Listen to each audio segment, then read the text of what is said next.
This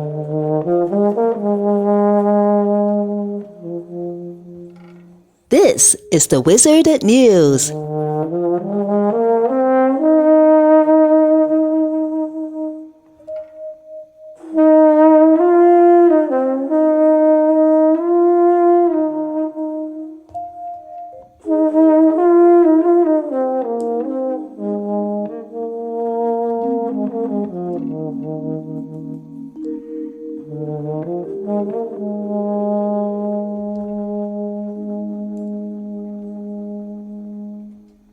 The U.S. Department of Labor on January 9, 2024, issued a final rule that will force companies to treat some workers as employees rather than less expensive independent contractors, in a move that will likely prompt legal challenges.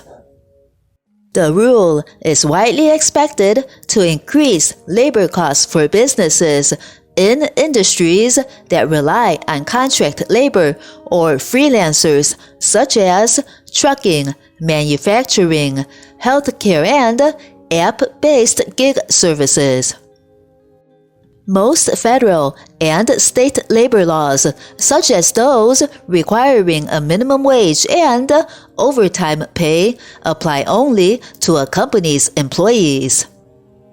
Studies suggest that employees can cost companies up to 30% more than independent contractors.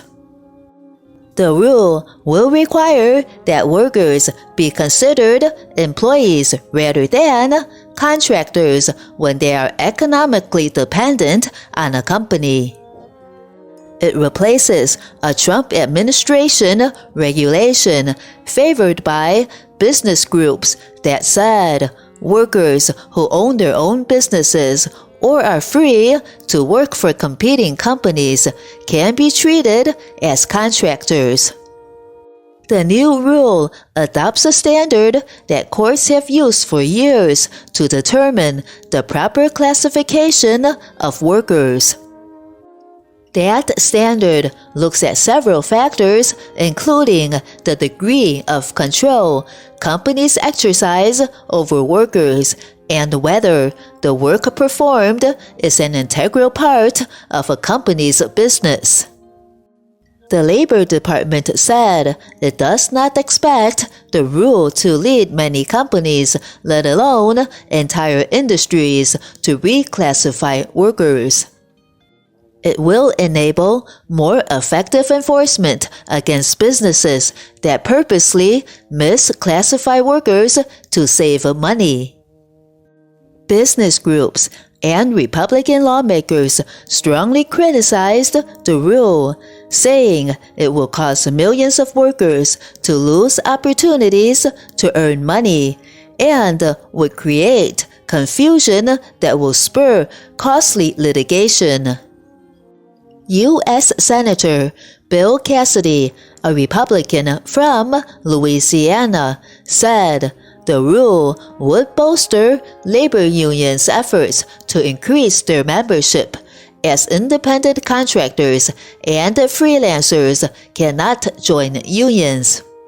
The rule is set to take effect on March 11, 2024.